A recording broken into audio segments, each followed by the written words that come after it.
No screws, no nails, no problem. Today we're proving that ancient woodworking joinery can create something strong, beautiful, and incredibly affordable. Forget the hardware store and the endless bins of metal fasteners.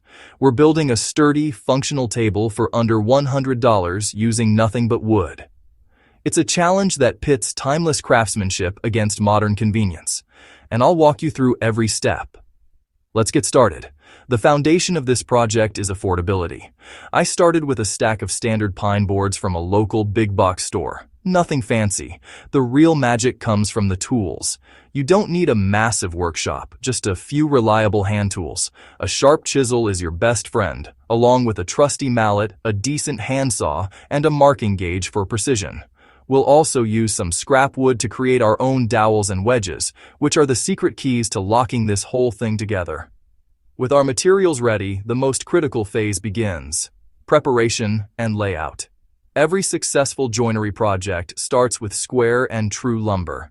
I took the time to plane the boards flat and ensure the edges were a perfect 90 degrees.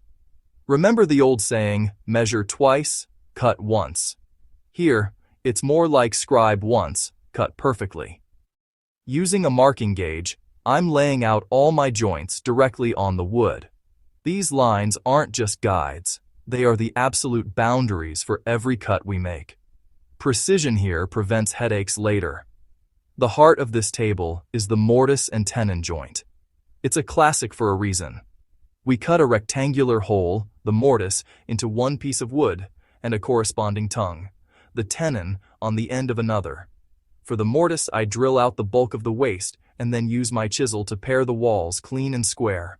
For the tenon, I use a handsaw to cut the cheeks and shoulders, constantly checking my layout lines. The goal is a snug fit, not too tight, not too loose. A common mistake is rushing this part. Take your time, remove small amounts of material, and test the fit often. To make these joints unshakable without glue or screws, we'll lock them in place mechanically. I'm using two simple but brilliant techniques.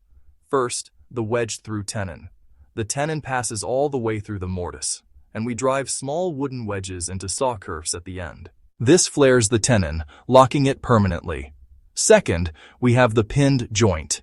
Here, we drill a hole through the entire assembled joint and drive a wooden dowel through it. This acts like a pin in a hinge, preventing the pieces from ever pulling apart. Now for the most rewarding part, assembly. This is where all that patient prep work pays off.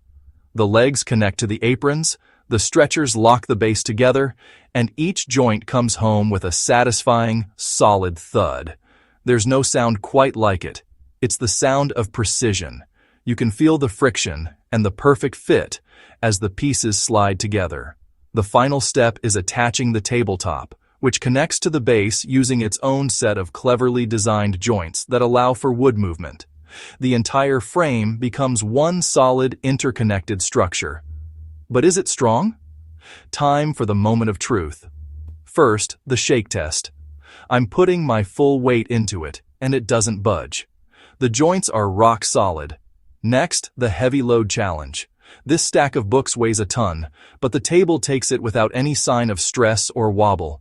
This is the proof that good joinery doesn't need metal to be incredibly strong. It's better than I expected. With the construction complete, it's time for the finish. I'm giving everything a final sanding to soften the edges and create a surface that's smooth to the touch.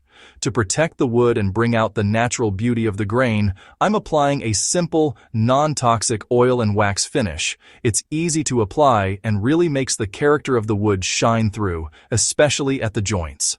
So, let's look at the final cost breakdown. The lumber and a few consumables came in just under our $100 goal.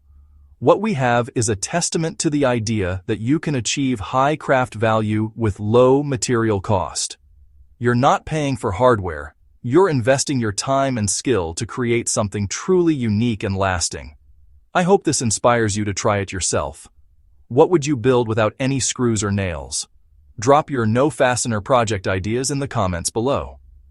And if you enjoyed watching this blend of old-school technique and modern-day resourcefulness, be sure to subscribe and hit the bell for more constraint-built projects.